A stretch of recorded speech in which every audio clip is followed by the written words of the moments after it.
അങ്ങനെ ഞങ്ങളുടെ പൂരം 2025 മാർച്ച് 1-ാം തീയതി രാത്രി 11 മണിയോടുകൂടി കൊടികയറുന്ന ചടങ്ങാണ് ഇപ്പോൾ നമ്മൾ കണ്ടത്. പിറ്റേ ദിവസം രാവിലെ മുതൽ 7 മണി വരെ, പുലർച്ചെ 4 മണി മുതൽ 7 മണി വരെ നമുക്ക് കാവിൽ പോയിട്ട് പറ വയ്ക്കാവുന്നതാണ്. നമ്മൾ എന്താണോ പ്രാർത്ഥന നേർന്നത് ആ തരത്തിലുള്ള പറകളൊക്കെ അവിടെ വയ്ക്കാവുന്നതാണ്. അല്ലാത്ത ആളുകൾക്ക്, ഭക്തർക്ക് അവനവൻ്റെ വീട്ടിൽ പറയെടുത്ത് വരുമ്പോഴും പറ വയ്ക്കാവുന്നതാണ്. അതാണ് ആ ഒരു ഭാഗം കണ്ടുകൊണ്ടിരിക്കുന്നത്. പലതരം പറകളുണ്ട്. അതിൽ നെല്ല് പറയാണെങ്കിൽ 150 രൂപ, അരി കൊണ്ടുള്ള പറ 150, അതേപോലെ ഫ്രൂട്ട്സിൻ്റെ 1500 രൂപ, ഉപ്പുപറ 250, നാളികേരത്തിൻ്റെ പറ 500, അതേപോലെ പല വക പറകളുണ്ട്, അത് 30 രൂപ. അങ്ങനെയൊക്കെയാണ് ഇതിൻ്റെ കണക്ക് വരുന്നത്.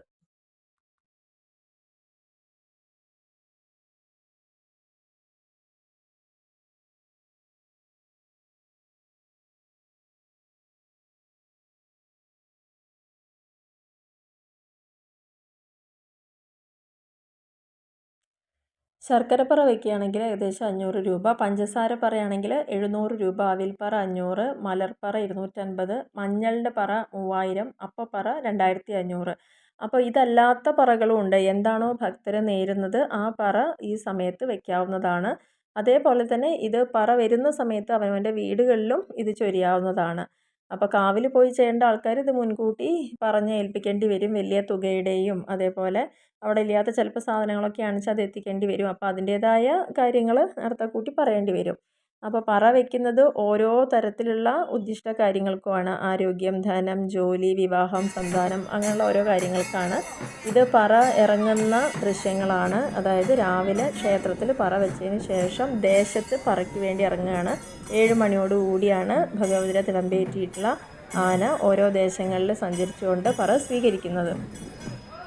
അയ്യയ്യോ എന്നുള്ള ആരവത്തോട് കൂടിയിട്ടാണ് ഇവിടുത്തെ പൂരത്തിൻ്റെ കൊടികയറലും അതേപോലെ പൂരം കഴിയോളം എല്ലാ ഭാഗങ്ങളിൽ നിന്നും ഈ ഒരു നിലവിളി എല്ലാവരും കേൾക്കുന്നതാണ്. ഈ ഒരു പൂരത്തിൻ്റെ പ്രത്യേകതയും അതുതന്നെയാണ്.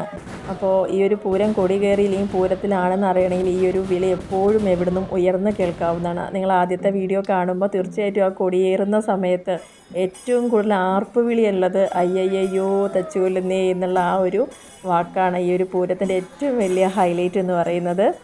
അപ്പോൾ അങ്ങനെ ഭഗവതിയുടെ തിടമ്പ് ഏന്തിക്കൊണ്ട് ദേശത്തെ പറയ്ക്ക് വേണ്ടി ഒരുങ്ങുന്ന ദൃശ്യങ്ങളാണ് ഇപ്പോൾ ഇത് കണ്ടുകൊണ്ടിരിക്കുന്നത്. ഇങ്ങനെ രാവിലെ പറയെടുപ്പിന് പോയി കഴിഞ്ഞാൽ ചിലപ്പോൾ വൈകുന്നേരം അല്ലെങ്കിൽ രാത്രി 11 മണിയോടുകൂടിയാണ് പറ തിരിച്ചെത്തുന്നത്. ആദ്യത്തെ പറയെടുപ്പ് തോട്ടക്കര ദേശത്തിൻ്റെയാണ്. അതായത് തോട്ടക്കരയിലുള്ള മാത്തൂർമന ഗണപതി ക്ഷേത്രത്തിൽ നിന്നാണ് പറയെടുപ്പ് തുടങ്ങുക. ആദ്യം പൂതനം, തിറ, വെള്ളാട്ട് ഇവരൊക്കെ ഒരു 7-7:30 കൂടി അവിടെ വന്ന് കളിച്ച് അതിനോടൊപ്പം തന്നെ വെളിച്ചപ്പാടും ആനയും ഒക്കെ ആയിട്ടാണ് ഓരോ വീടുകളിലും പോയിട്ട് പറ സ്വീകരിക്കുന്നത്. അപ്പോൾ അമ്പലത്തിൻ്റെ മുന്നിൽ നിന്നുള്ള പുറപ്പെടുന്ന ദൃശ്യങ്ങളാണ്. അതിനുശേഷം ചുറ്റുമുള്ള വീടുകളിൽ ഇതേപോലെയാണ് പറയെടുപ്പ് നടക്കുന്നത്.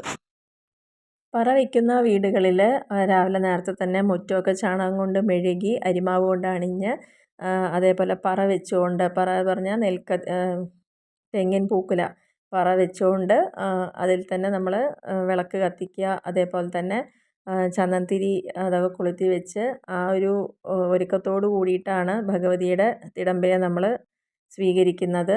അപ്പം 3 പ്രാവശ്യം വന്ന് വലത്ത് വെച്ച് വെളിച്ചപ്പാട് വാൾ അതിൽ തന്നെ തൊട്ടുകൊണ്ടാണ് ആ പറ സ്വീകരിച്ചതായിട്ട് പറയുക. ഇനി വയ്ക്കാൻ പറ്റാത്ത ആളുകൾക്ക് പൈസയും കൊടുക്കാം.